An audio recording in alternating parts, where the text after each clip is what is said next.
This is an ongoing conversation about who gets to decide what stories are okay to tell and what stories are not. Everyone should have equal access to information, and no voices should be silenced in the United States.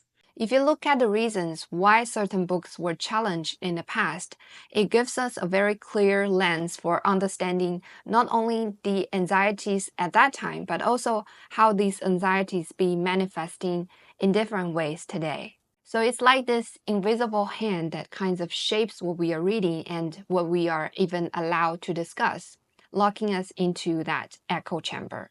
Echo chamber is basically a metaphor that describes a situation where people are only exposed to information that reinforces their existing beliefs. So it's like being in a room where everything you say just bounces right back at you. You never have to confront an alternative perspective or a different way of thinking about the world.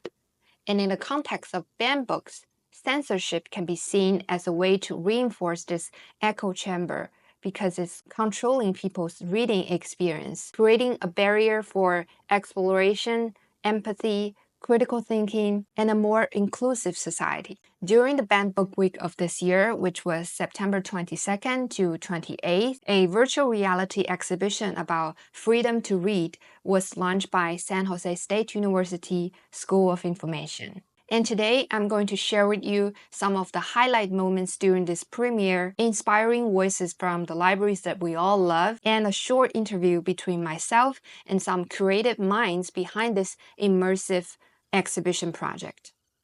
Hello, my friends. Welcome to Library Hunter. This is Kathy. I want to take a moment to thank my distinguished sponsor, San Jose State University School of Information. The SJSU iSchool is a gateway to careers far beyond the bookshelves.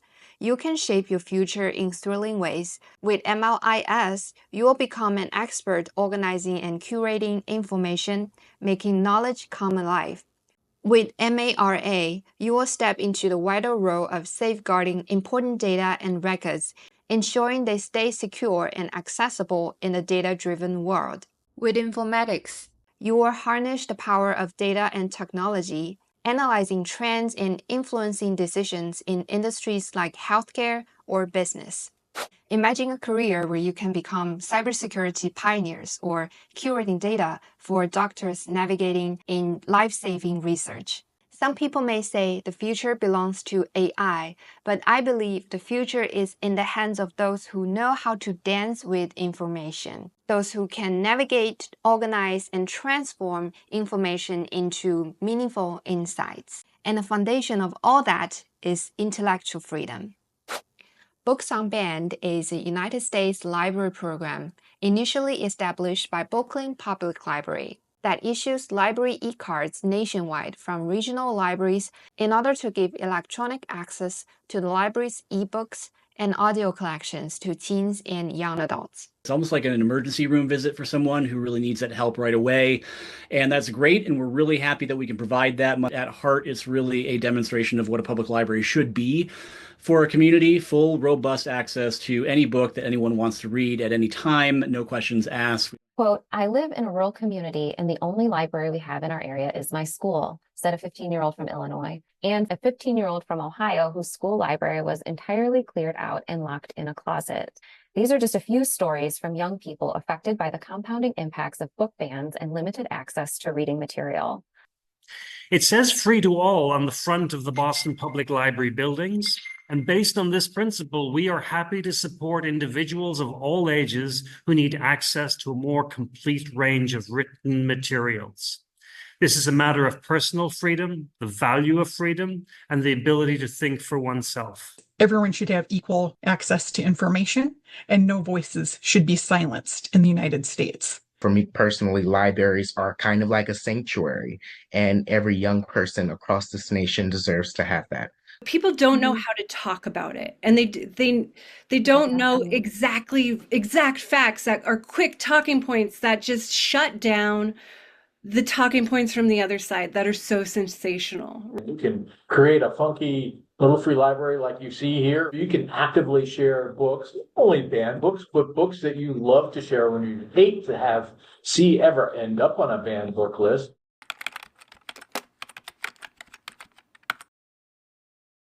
Welcome to our world premiere of the Freedom to Read metaverse using browser-based virtual reality. My name is Anthony Chow, the director of the San Jose State University School of Information. Our School of Information is proud to stand with the American Library Association against book bans and the threat against intellectual freedom they represent. Free people indeed must be able to read freely. Now, without further ado, we are proud to present to you the world premiere of the Freedom to Read virtual reality metaverse. This VR exhibition consists of 5 rooms telling the story of book bans and censorship, past and present. It emphasizes the critical importance of intellectual freedom, diverse representation, and community engagement in preserving democratic values. This space is made up of information panels that are wonderful resources from our partners.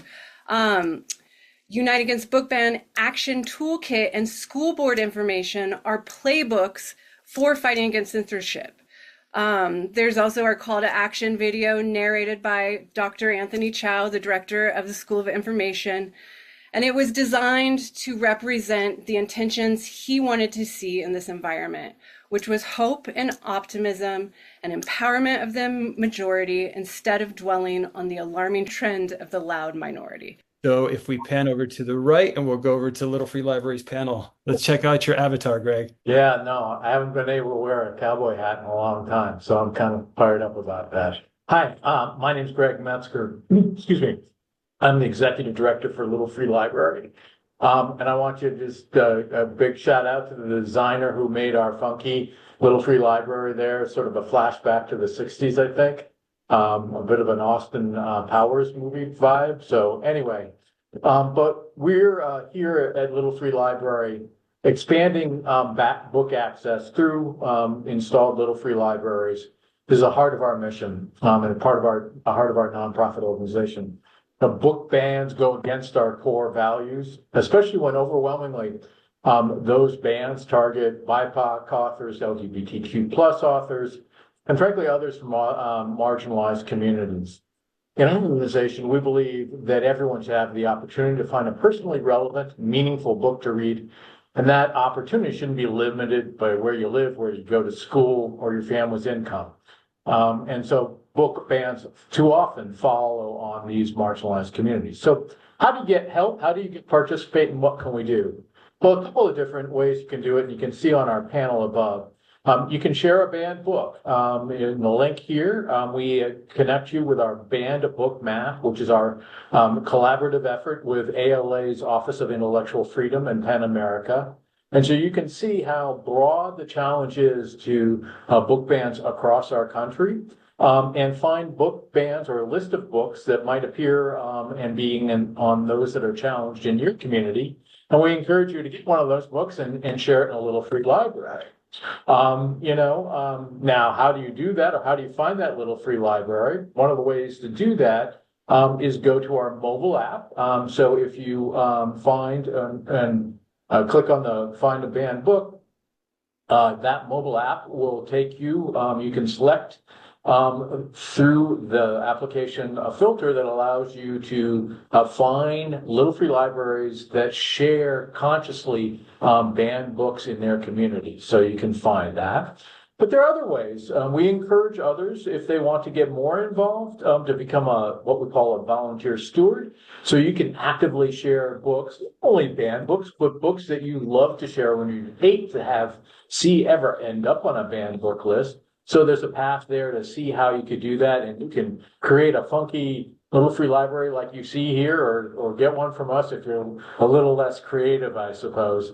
And finally, the last thing, if you want to get engaged in the efforts to push back against banned books, is support our organization financially. This year, we will distribute over 800 Little Free Libraries with books to underserved communities across the United States and Canada.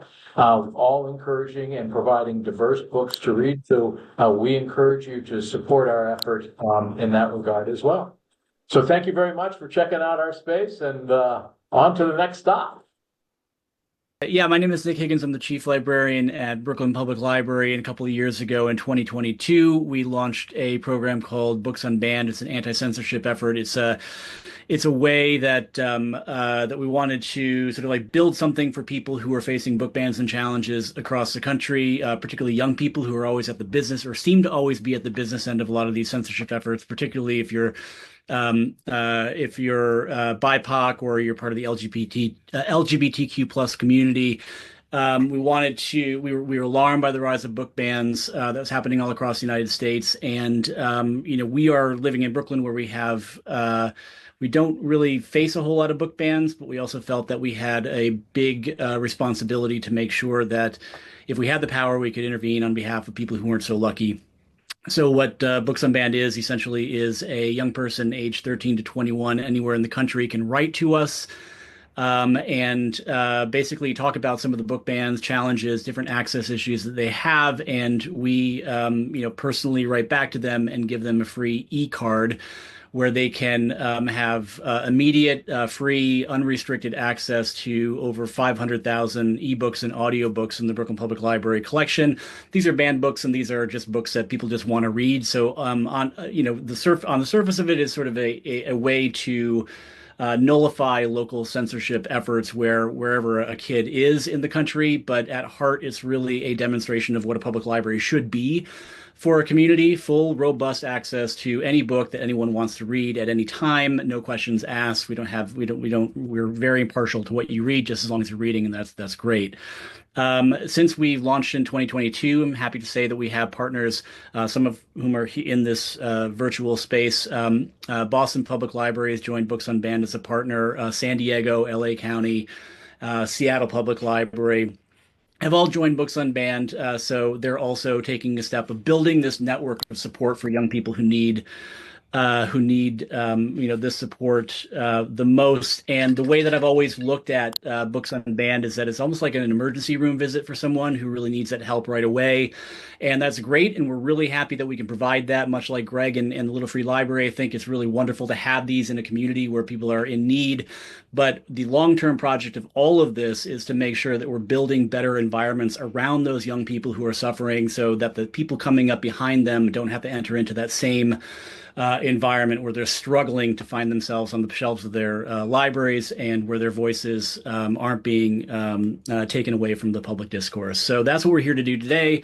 And, during Banned Books Week, and of course, in our everyday work in libraries all throughout the year. So thank you so much again for having me here. And, if you do need a library card, if you want to spread the word on it, I think, you can just go to booksunbanned.com, and you have all the Books Unbanned partners right there and how to access a library card from their institutions. So thank you.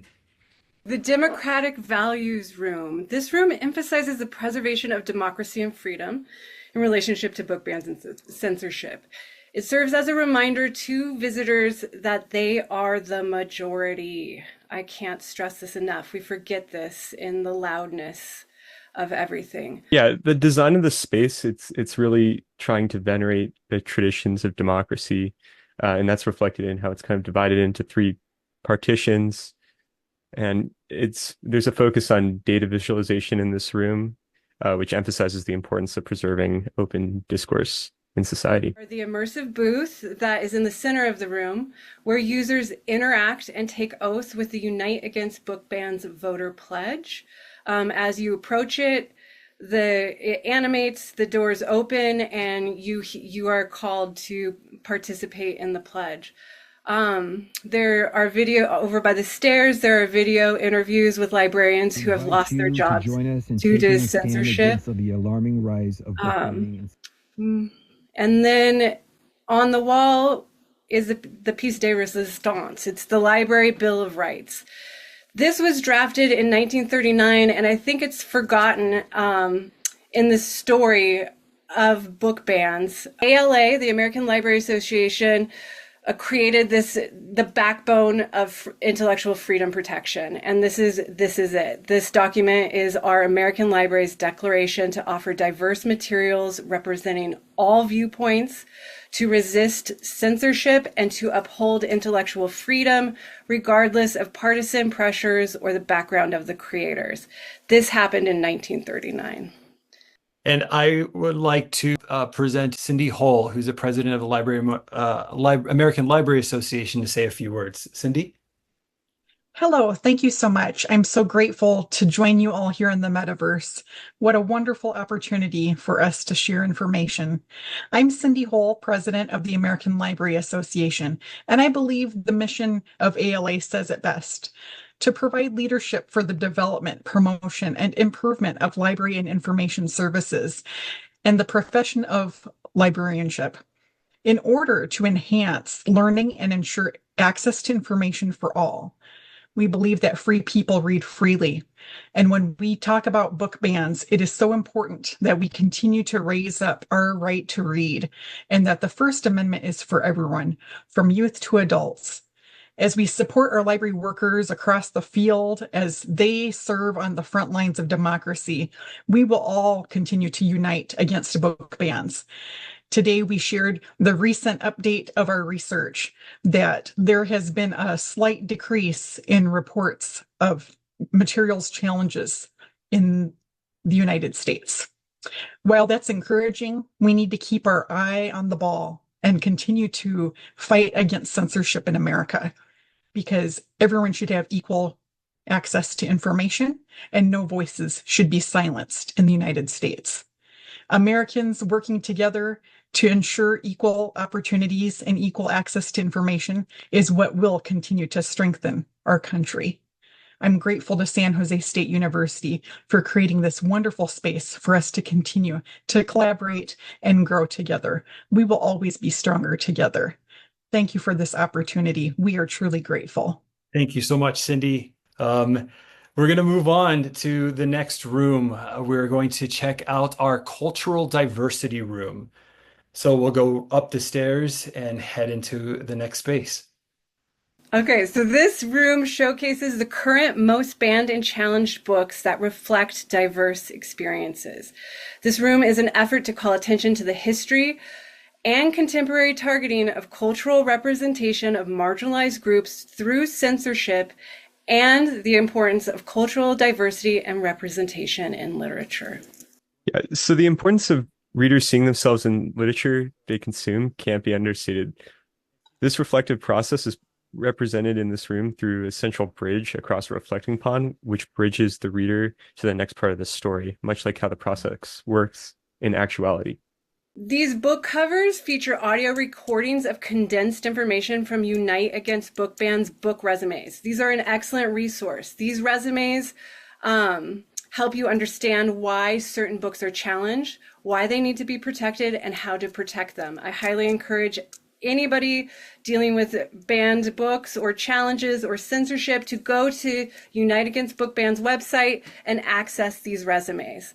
Also highlighted is a compelling video of two young women discussing their firsthand experience with representation and addressing the importance of diversity in literature. Hello, everyone. Thank you so much. My name is Kay Tang from the Seattle Public Library, and I wanted to talk a little bit about cultural representation and the importance of banned books or books unbanned for us. So for Seattle Public Library, teens and young adults ages 13 to 26 living anywhere in the United States can access our entire collection of ebooks and audiobooks. Because at Seattle, we believe that you have a right to read what you want and discover yourself, inform your own opinions.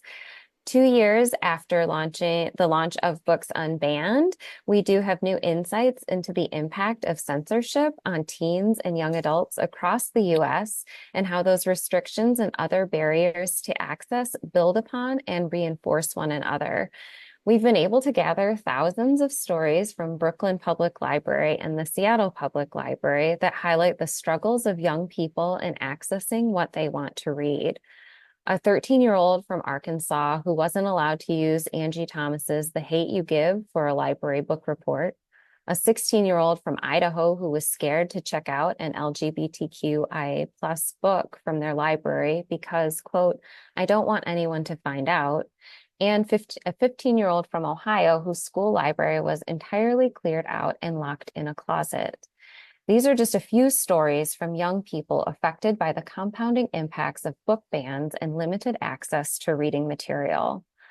Some of our Books Unbanned cardholders reported that the lack of access to represented materials, especially for LGBTQIA+ and BIPOC cardholders, and how it exacerbated their feelings of isolation and the sense that their identities are under attack. For these young people, digital access to books is essential to the ability to read freely. There is real harm caused by censorship and limiting access to books that mirror experiences and expand our understanding of the world. Another highlighted theme is the impact of barriers beyond censorship and restrictions, including limited collections, transportation, and distance issues, the lack of accessibility, and sometimes the lack of any library at all.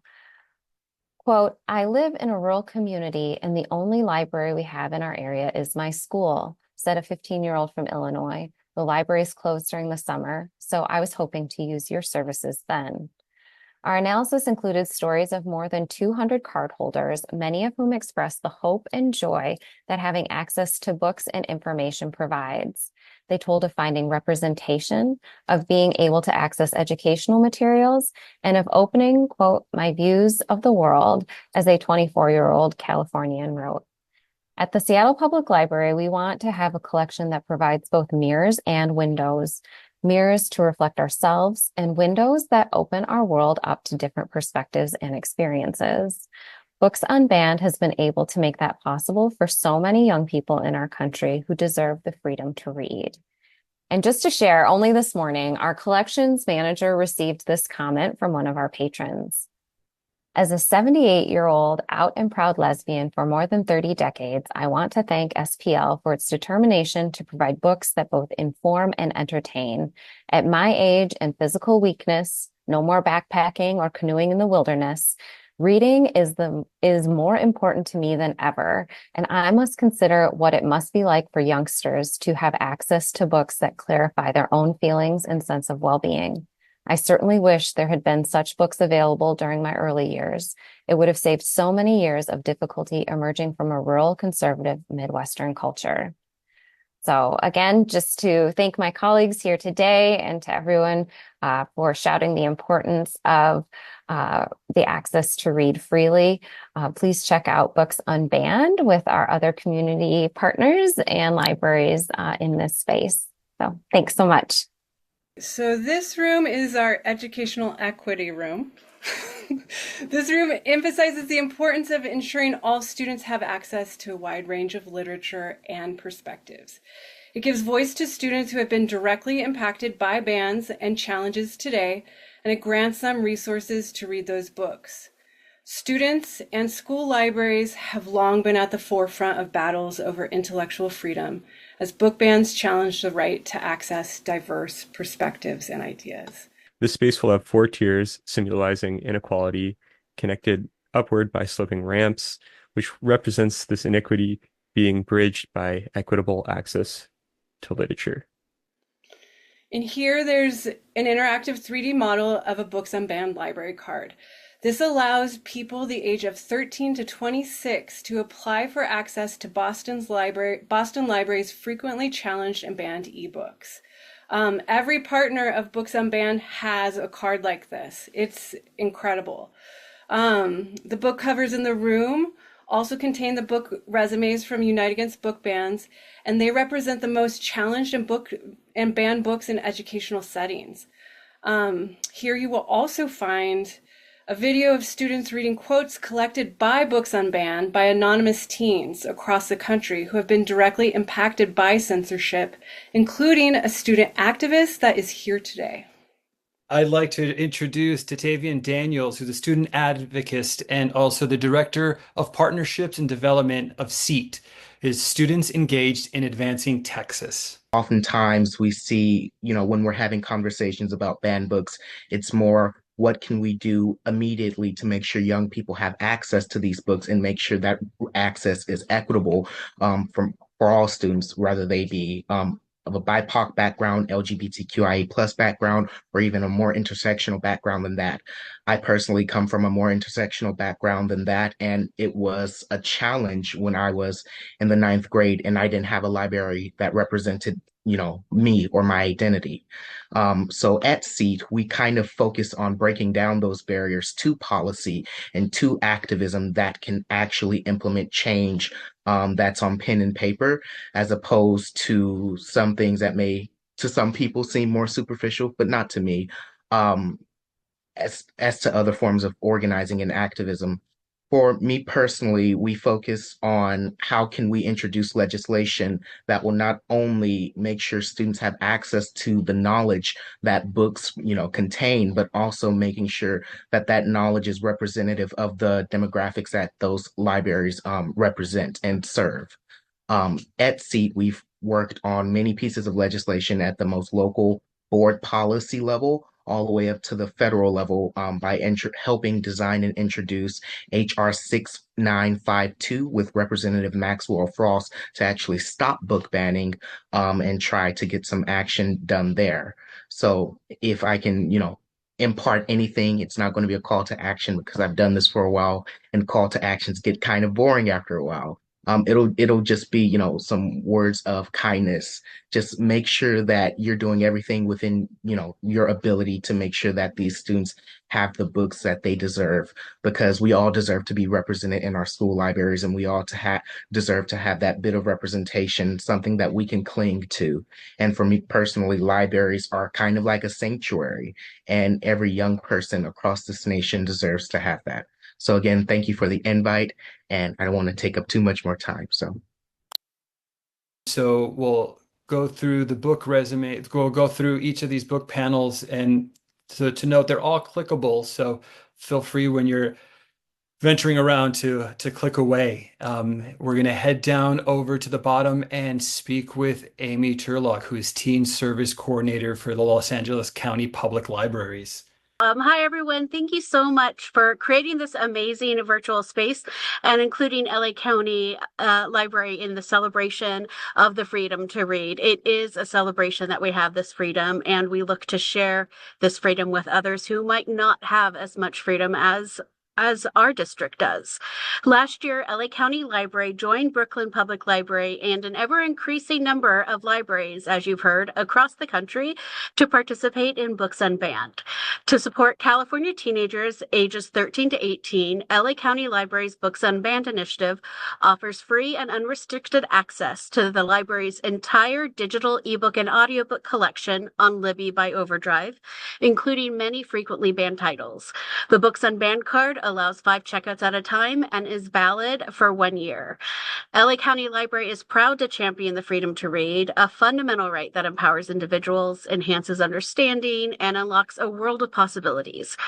As part of our dedication to this cause, we've invited our neighbors to join us in celebrating intellectual freedom and to take a stand against censorship in many ways this year, with events kicking off in honor of Banned Books Week this week and continuing through the Freedom to Read Community Day of Action on October 19th. This year's month-long celebration will feature a series of dynamic programs and activities throughout September and October, including author talks, a reading challenge for teens, student summits with Pen America. We just had our first one on Saturday with Cherie L. Smith, and it was phenomenal. And author talks, a reading challenge. And these activities are designed to inspire community participation, spark meaningful conversation, and emphasize the importance of an access to diverse viewpoints in literature. As Sky Patrick, our LA County librarian and CEO, stated, reading enriches minds, broadens perspectives, and is essential for personal growth and societal advancement. LA County Library remains dedicated to intellectual freedom, providing access to diverse books and information for all. The library stands against book bans and challenges directed at works by or about BIPOC and LGBTQ plus individuals, which attempts to erase their voices, identities, and culture. Thank you again. So this room traces the evolution of intellectual freedom in America. From the colonial era to present day, through a timeline of landmark events, including pivotal Supreme Court cases for student rights, the founding of ALA's Office of Intellectual Freedom, and challenges to now classic literature. The big red chair at the end is an installation that connects this history to ongoing efforts showcasing ALA's continual long-term defense of the right to read diverse ideas without censorship. And you will see through the timeline the efforts that American Library Association made over and over again to protect all of us. The notion of intellectual freedom means access to the eternal conversation of authors, writers, and artists throughout the ages of civilization. To symbolize this process of expanding consciousness, the space expands outward from the entrance, with the timeline presented floating to the left and right of the user. The big red chair installation, once you sit in the seat, you see a screen ahead of you with animated readings from challenged books. In the room, you'll also notice text on the floor, and this has been throughout the space. You've seen it on the wall. These are talking points drafted by Unite Against Book Bans to better equip you and the user, all of us, to talk about book bans effectively and quickly. I'd like to introduce David Leonard, who's the director of Boston Public Library, to say a few words. David? Thanks so much, and greetings, fellow avatars interested in reading. Let us here now link this topic of freedom to read to our history and to a modern functioning democracy. Just a little meta, perhaps. Books throughout history have been challenged or deemed unsuitable for some in society, often by those wanting to control access to power and information. In a modern, free democracy, the right to read, the freedom to read, and the right to access knowledge and information is essential to that functioning democracy. Our role as library workers is to know our communities, to know our history, to curate, and to assist in the pursuit of knowledge and information, not to determine what anyone should read or be prevented from reading. The journey to full personhood and selfhood is one that often goes through the doorway to the imagination of what is possible, opened up by stories and studies in print. All the more important and should be guaranteed in a society that is founded upon principles of free speech, the pursuit of life, liberty, and happiness. It says free to all on the front of the Boston Public Library buildings, and based on this principle, we are happy to support individuals of all ages who need access to a more complete range of written materials. This is a matter of personal freedom, the value of freedom, and the ability to think for oneself. BPL is happy to participate with our colleagues at Brooklyn, Seattle, LA Public Library, and other friends in the Books Unbanned initiative, as well as a set of events this week to celebrate and mark Banned Books Week. You saw our clickable card application in another room. Our version of this program offers a curated list of e-materials to young people ages 13 to 26 anywhere in the country upon application and a statement of interest. To date, we have seen over 6,000 registrations from all 50 states, Puerto Rico, Guam, American Samoa, with over 10,000 checkouts of items supporting different areas of need. A couple of quotes to partner with what our colleagues have shared. One person from Louisiana writes, "My school library has so few books on my reading level shelves, I have maybe a few dozen options at best due to the district removing so many for questionable content like pronouns or questioning corruption." Quote, "I cannot access free knowledge inside my state where many books on minorities and discrimination topics are banned. I want to educate myself and open myself to the world with free resources." Quote, "Our government has made it impossible for the libraries here in Florida to offer books that have content that the government and a group have found offensive." Last quote to share with you today, "Our school has made all of our teachers remove their personal books from classrooms and has removed books from the library. This will allow me to check out books my school and libraries in Iowa think are inappropriate. We are so pleased to be partnering in this work. For more information and events this week, check out bpl.org. Over to you. I would like to pass the mic to Dr. Chow to give closing remarks. This is just the beginning of leveraging virtual reality in the fight against book bans. It is immersive, experiential, and we just have started to develop the space. We stand together with Books Unbanned and the American Library Association, and we look forward to our future collaborations.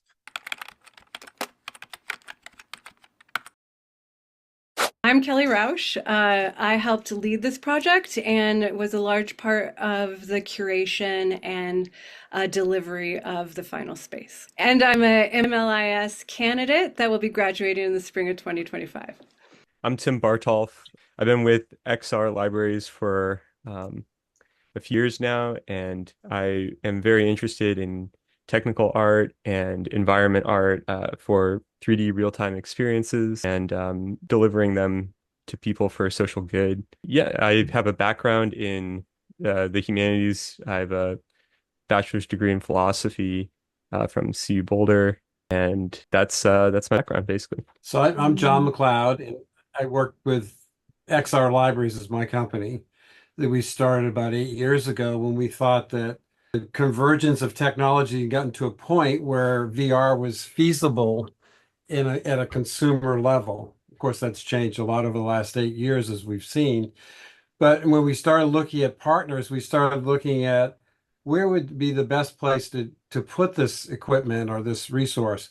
And at the time, I said libraries. It's a public space. People have access to it. It's not discriminatory in any way. So I've been working with libraries for the last 8 years on how to integrate VR or XR technologies into their programming and work. And so when I ran into Dr. Chow 2 or 3 years ago, he was telling me about how he was setting up this lab, and he wanted to know if I would help him or coach with him on setting that up. So I've been working with him and his team for the last 3 years. And then we have people like Tim, who's of the programming and helping them. But it's really a student-run project, and hopefully this will help promote it more in a library that XR is a viable program that they should be incorporating more. And hopefully as more students get trained at the iSchool, they'll go out to their libraries and say, hey, where is the XR in my programming? So yeah, I'm Nick Bieber. I a library technology integration lab student coordinator. So like John was saying, the lab that Dr. Chow created, it's called the Library Technology Integration Lab. And at the lab, we support libraries implementing technology programs and improving digital literacy and improving equity of access to technology, coordinate with graduate student interns each semester. So I train them on various technologies like VR and AI and things like that, and how they can be used in libraries.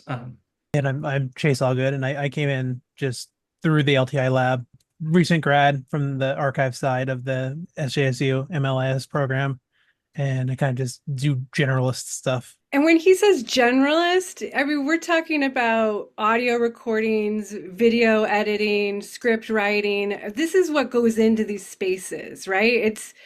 It is ambitious. Some of the questions regarding to how the production of this VR aspect, because we can see all those exciting contents. I'm sure there's a lot of thoughts put into the curating process of materials of the banned book theme.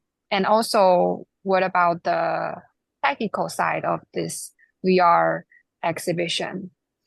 Well, so on the curatorial side, all these projects always begin with an overall concept, but first and foremost, identifying our users and our audience. Because there's a vast sea of content out there, but when you narrow down who your audience is, it starts to shape what information you are now sharing with them, right? So myself, Nick, and Chase, we worked together to identify who our users were, the themes that were coming forward that would serve our users, whether that be tools to fight banned books or information to be able to share the history of banned books, to share talking points about banned books. So we identified 5 themes that we then slowly broke down what was happening in each of those rooms. Nick wound up procuring, go ahead, Nick, talk about your role in. Sure. So I was helping with some of the brainstorming, like Kelly said, and then I also was I reached out to some organizations to get permissions for video footage that we wanted to use.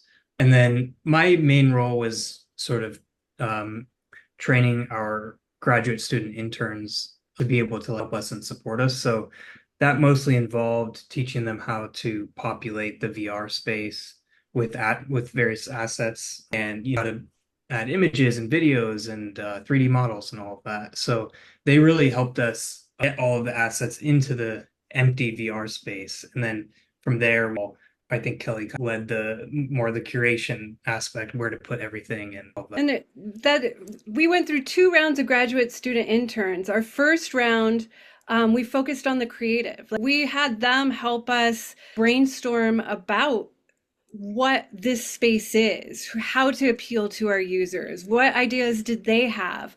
And we incorporated a few of those into the final space, or they manifested in very different ways, but they were seeds that were planted by the interns that grew into the space ultimately. It was pretty amazing, and a lot of the content too was shaped by our partnerships, right? We partnered with Unite Against Book Bans, ALA, Books Unbanned, who has one of the most amazing programs. John brought Brooklyn Libraries and Books Unbanned to the table and formed that partnership for us. John, do you want to talk about them at all?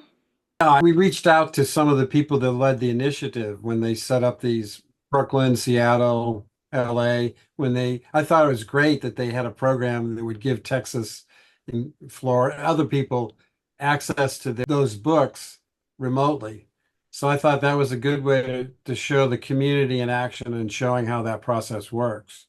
Here's a challenge that we have. Here's a solution that the libraries came up with, which was called the box, and use the technology because they were using it through the web. So it was just good to include them in that.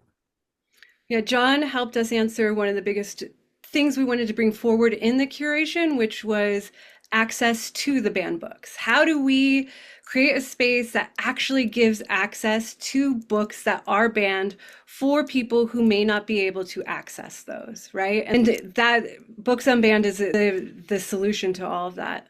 Content that we received from UABB was quite compelling. They offer toolkits for school board meetings. They offer talking points. They offer social media tools, tons of stuff. But most importantly, one of the things that we were most moved by were their book resumes. And Chase can talk about those. So we brought the resumes in, as you can see, with the really quick clipped audio readings of the book resumes themselves. It's just kind of a way to link out and bring people into the book resume website is great. You can get a huge wall of all the books that are out there. And it's just getting there to know out there that are being challenged with a nice little sort of like book report on them, little cliffs note on why they got challenged and why they're interesting in and of themselves. And so, yeah, bringing that into a more relatable space in the rooms just by bringing audio and people reading it in was a pretty simple task, but it's just a way to make it more media rich and make people engage with this list that we hope they know about now.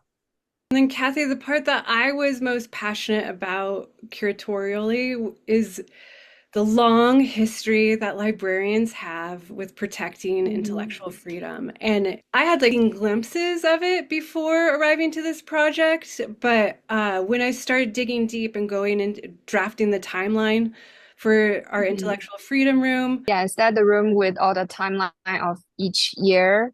Yeah, I remember that. Yeah. And the Library Bill of Rights. This is something that librarians 100 years ago had the forethought to draft something that protected their patrons, book readers, authors, to ensure that intellectual freedom was alive and well in America. And that it gives me chills thinking about it. It makes me so happy that I am a part of an institution that has for so long been fighting censorship and champion intellectual freedom.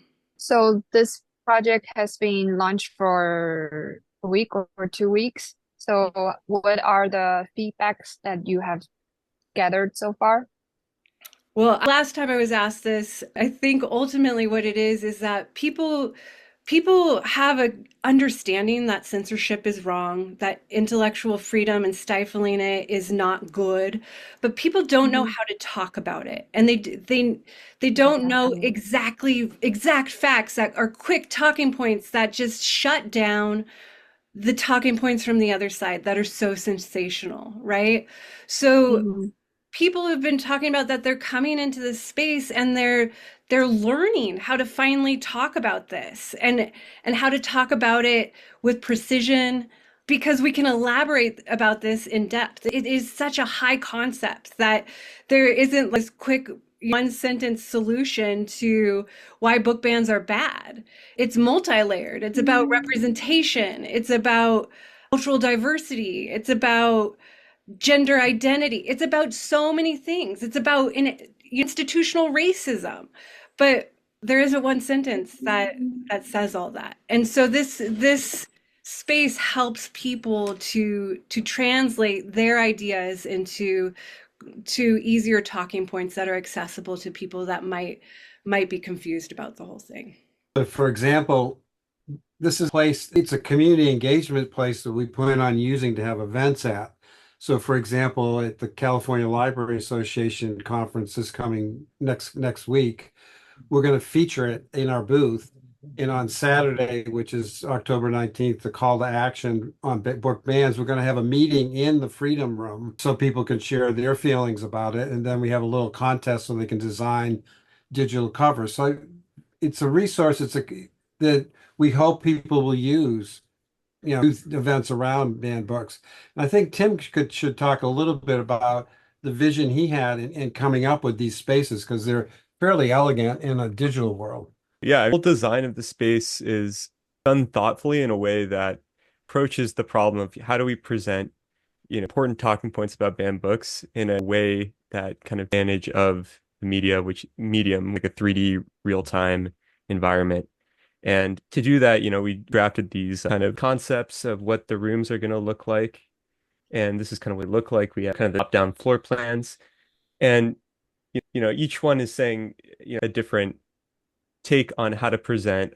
We have 4 rooms and how to present each of the 4 rooms in a spatial way. So, for instance, for the educational equity room, this is the room that shows all of the different books that are banned. We wanted to kind of how it's a path to equity in education. It's kind of an upward moving process that happens level to level. We're trying to make all of these different levels in society more equal. And to do that, it's this kind of uphill battle, these kind of tiers. And that's spatially presented in this certain way. In the same way, like the intellectual freedom room, you look at through history, the timeline of banned books is that moving through this space, and it's opening up as we progress. And that's kind of the idea of history of intellectual freedom, is that, struggle with things like the Library Bill of Rights, like the kind of process of laying the groundwork so that we can have these freedoms. We kind of the future opens up as we kind of progress down the timeline. And this is kind of to be communicated through the actual architecture of the space.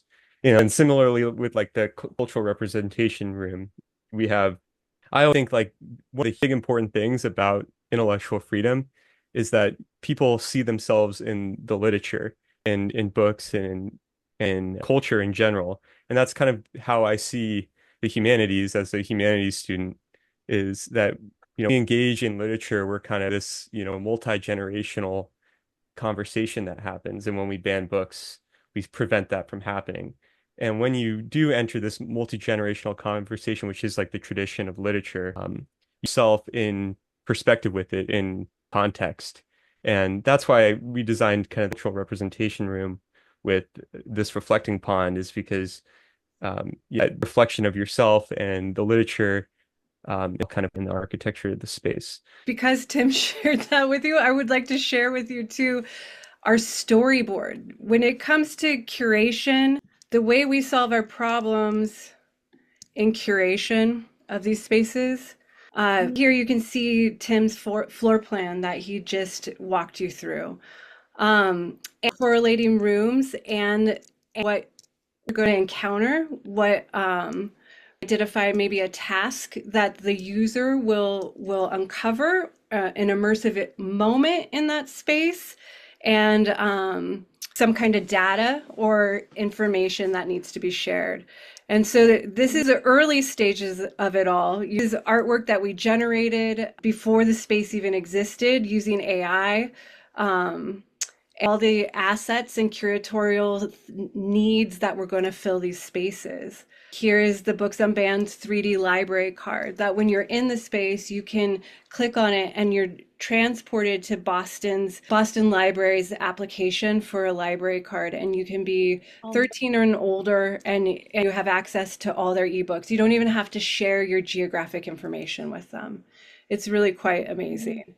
John found Datavion. Datavion's a student activist that joined us in the launch for the premiere of UABB Freedom to Read. He is very active in shaping legislation against book bans in his own state, which is quite compelling. So he's a young man, and of course the books were banned in Texas, so he got a group of students together and they introduced some legislation in the Texas legislature last year to unban books.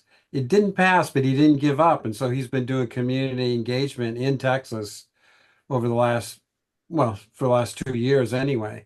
So I was impressed with, here was a young man who got out and motivated other teenagers. Of course, he had to bribe them. He says, I had to give them pizza in order to get them to come to the meeting. But once they came to the meeting, they worked on it and were very active.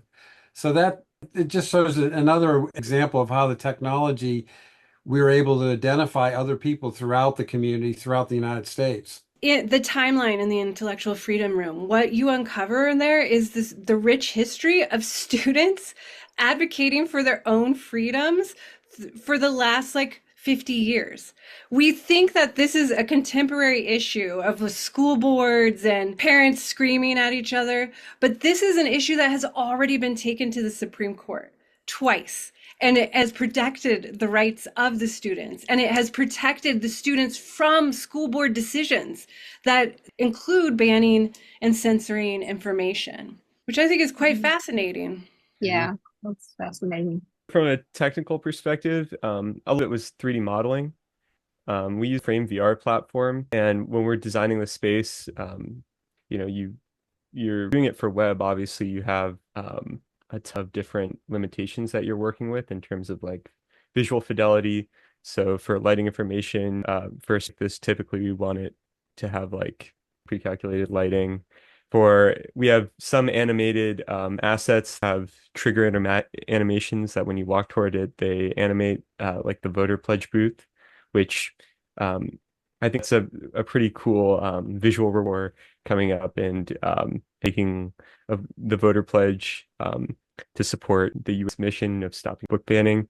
And we also have custom shaders in the environment too that I wrote for the reflections. And for the platform that we're using, which runs on top of Babylon.js, it's actually very difficult to get live reflections working. So for the reflecting pond, what I did is I actually mirrored the geometry of the scene, and then I put a shader over it, just fully transparent with some refraction. So the live reflections are actually not calculated through louncing.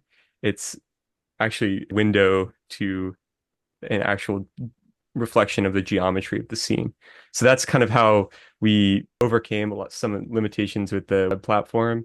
And that was really actually one of the fun parts of the project, was kind of trying to get these visual effects to work, but also have them be very accessible to people no matter what platform they're on. And that's the last thing I'll say about the technical side of things, is that it's intentional that we choose Frame VR to build space in, because Frame is a browser-based VR system.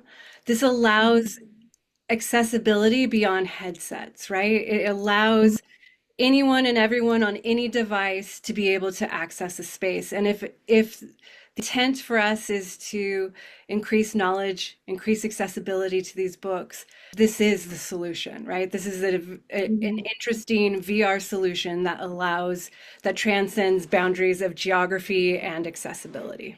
It's really nice platform. How long does it take for the whole process start as a idea and then a prototype and then eventually be able to launch as a final product?